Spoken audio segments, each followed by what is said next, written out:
और बीजेपी में जाने और उत्तर कलकत्ता से लोकसभा चुनाव लड़ने के कयासों के बीच टीएमसी के बागी नेता और ममता सरकार में मंत्री तापस रॉय ने अपने पद से इस्तीफा दे दिया है। इसके साथ ही कुणाल घोष भी पिछले कई दिनों से बागी तेवर अख्तियार किए हुए हैं और ऐसे में इन दोनों के ही टीएमसी छोड़कर बीजेपी में जाने के कयास लगाए जा रहे हैं। आपको बताएं कि टीएमसी के बागी नेता और ममता सरकार में मंत्री तापस रॉय ने अपने पद से इस्तीफा दे दिया है।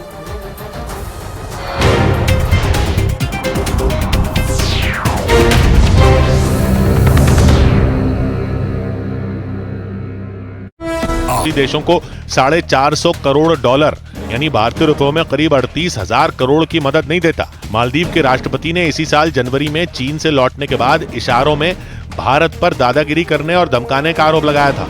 उधर केरल में एक छात्र की मौत के मामले ने तूल पकड़ लिया। इस मामले में कांग्रेस के बाद बीजेपी की यूथ विंग बीजेवाईएम ने प्रदर्शन किया।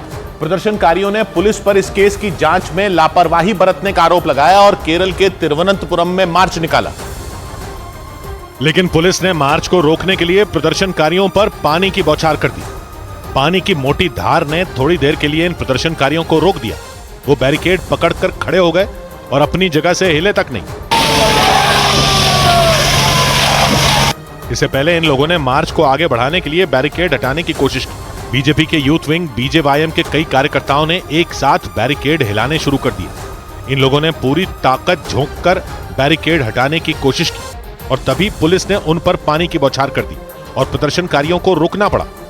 लेकिन जैसे ही पानी की बौछार रुकी, इन लोगों ने एक बार फिर पूरी ताकत से आगे बढ़ने की कोशिश की। लेकिन ये लोग जब भी आगे बढ़ते, पानी की मोटी धार इन्हें रोक देती। केरल के तिरुवनंतपुरम में यह प्रदर्शन Kerala veterinary and animal sciences university में पढ़ने वाले एक छात्र की मौत के मामले में हुआ। यह यूनिवर्सिटी वायनाड में है और छात्र की खुदकुशी का यह मामला 18 फरवरी का है। और इसी मामले पर केरल का सियासी पारा चढ़ा। पुलिस को मरने वाले छात्र का शव हॉस्टल में उसके कमरे में लटका हुआ मिला था। इसके बाद उस छात्र के दोस्तों ने आरोप लगाया था कि लेफ्ट के छात्र संगठन एसएफआई के कार्यकर्ताओं ने उसे परेशान किया था और इस वजह से उस छात्र ने खुदकुशी की थी। इसी के बाद एसएफआई के आरोपी कार्यकर्ताओं की गिरफ्तारी की मांग शुरू हो गई। हंगामा बढ़ने के कुछ ही दिन बाद पुलिस ने मामले के सभी 18 आरोपियों को गिरफ्तार कर लिया।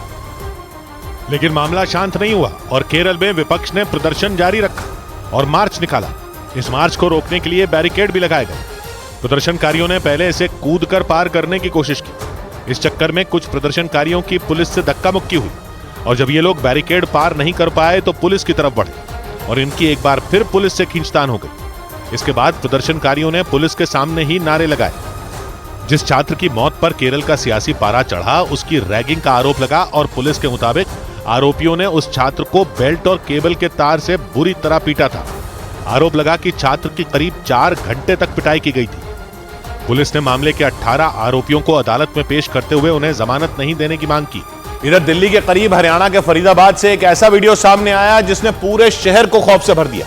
वहां एक ट्रक ने उसके ठीक सामने चल रहे एक स्कूटर को टक्कर मार दी। यह हादसा उस वक्त हुआ जब वो स्कूटर सवार ड्यूटी खत्म कर अपने घर लौट रहा था और उसी वक्त पीछे से आ रहे उस ट्रक को टक्कर मार दी और वो उसके पहियों के नीचे आ गया। वीडियो में वो ट्रक सीधे चलते हुए अचानक अपनी बाईं तरफ मुड़ता दिखाई दिया और तभी उसने अपने ठीक सामने चल रहे उस स्कूटर को कुचल दिया। इसके बाद आसपास खड़े लोग दौड़कर वहां आ गए। इस दौरान उस ट्रक के ड्राइवर ने चुपचाप दरवाजा खोलकर भागने की कोशिश की, लेकिन वहां लगी भीड़ को देखकर वो डर गया और वो वहीं बैठा रहा। इसके बाद उसने मौका पाकर अपना ट्रक पीछे किया और फिर से वहां से भागने की कोशिश की, लेकिन लोगों ने उसके ट्रक को घेर लिया। कुछ लोग तो ड्राइवर सीट के पास जाकर उसे खींचते दिखाई दिए, लेकिन इसके बाद भी वो ड्राइवर वहां से भागने में कामयाब हो गया। बताया गया कि इस हादसे में उस स्कूटर सवार की मौत हो गई, जबकि पुलिस ने मामला दर्ज कर उस ट्रक ड्राइवर की तलाश तेज कर दी। इस बीच नौसेना के युद्धपोत से लापता हुए नौसैनिक के मामले की जांच सीबीआई से कराने की मांग उठी। नौसेना के युद्धपोत से लापता हुए नौसैनिक साहिल वर्मा के घर वालों ने प्रधानमंत्री से इस मामले में दखल देने और सीबीआई से जांच कराने की मांग की। अरब सागर में नौसेना के युद्धपोत पर तैनात साहिल वर्मा 27 फरवरी से लापता बताए गए। भारतीय स्पेस एजेंसी इसरो के चेयरमैन एस सोमनाथ को पेट का कैंसर होने का पता चला था। खबर है कि इसकी जानकारी उन्हें सूर्य मिशन आदित्य L1 की लॉन्चिंग के दौरान मिली थी। इसके बाद उन्होंने इसका इलाज चेन्नई में करवाया था।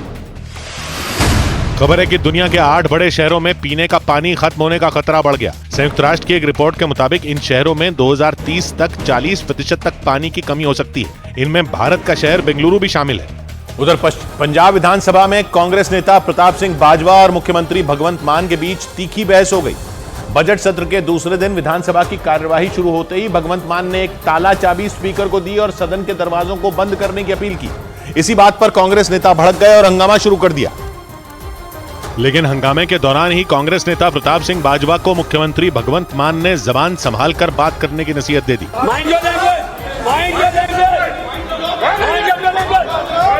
भगवंत मान के साथ आम आदमी पार्टी के दूसरे विधायक भी अपनी अपनी सीट से खड़े हो गए और कांग्रेस विधायकों से उलझ पड़े। भगवंत मान ने प्रताप सिंह बाजवा पर अहंकारी होने का आरोप लगा दिया। सदन के अंदर भगवंत मान का ये गुस्से वाला रूप देखकर हर कोई दंग रह गया। सदन के अंदर ताला चाबी को लेकर यह हंगामा शुरू हुआ क्योंकि मुख्यमंत्री ने आरोप लगाया कि विपक्ष बिना किसी वजह के सदन से वॉकआउट कर देता है, इसलिए सदन के दरवाजों पर ताला चाबी लगा देना चाहिए। लेकिन इसी बात पर कांग्रेस नेता भड़क गए। वहां जोरदार बहस शुरू हो गई। विधानसभा स्पीकर बार बार अपनी सीट पर खड़े होकर लोगों को शांत कराते दिखे। लेकिन इसके बाद भी हंगामा शांत नहीं हुआ, बल्कि मुख्यमंत्री और प्रताप सिंह बाजवा के बीच जबानी लड़ाई निजी हमले तक पहुंच गई। बाद में स्पीकर ने सदन की कार्यवाही को स्थगित कर दिया। इधर मुंबई के करीब ठाणे में हुए एक सड़क हादसे का वीडियो देखकर लोग दहल गए।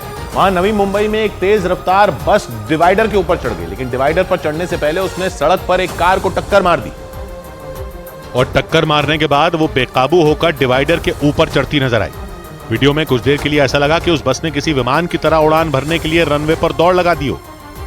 वहां डिवाइडर पर चढ़ने के बाद भी वो रुकी नहीं और थोड़ी दूर तक आगे बढ़ती रही। इस दौरान वहां लगे पेड़ पौधों को भी वो रौंदती दिखाई दी।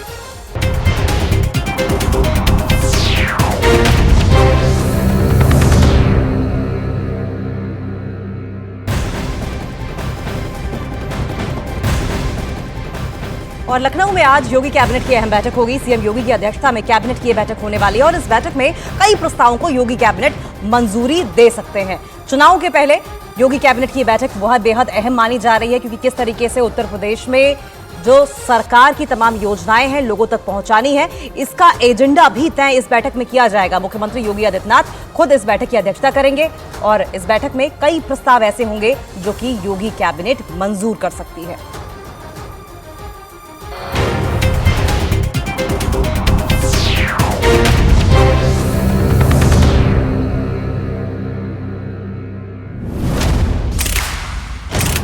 सुबह की वो अहम खबरें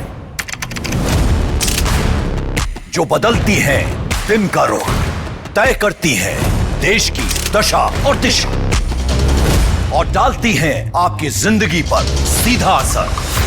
रखिए हर खबर पर मेरे साथ नजर। देखिए न्यूज 18 इंडिया मॉर्निंग प्राइम, सिर्फ न्यूज 18 इंडिया पर।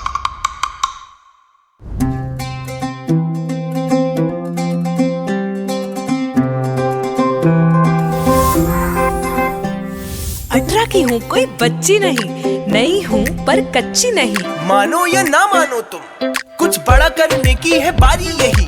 भविष्य देश का लिखने की तैयारी यही। बचपन से अब तक मेरी माटी ने दुलारा, आज मुझको है मेरे देश ने पुकारा। हो, हो, हो,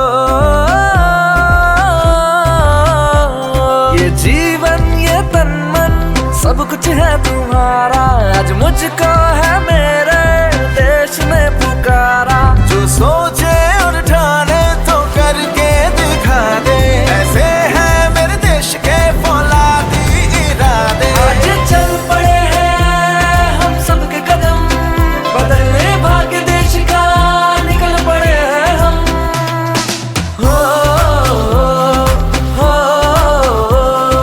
बनेगा देश महान जब वोट करेंगे हम। कश्मीर से कन्याकुमारी है सब अपने, यहाँ पे कोई बेगाना नहीं। हम तो यहाँ पे सब देश के दीवाने, तो हमसे कोई टकराना नहीं। आवाज यही, अधिकार यही, आजादी का पुरस्कार यही, लोकतंत्र का पहले संस्कार यही, संस्कार यही। अपनी यारी की खाओ कसम, करेंगे अपना पहला वोट देश के लिए हम। ये जीवन ये फर्स्ट टाइम जी सर, सब कुछ है तुम्हारा, आज मुझको है मेरे देश ने पुकारा।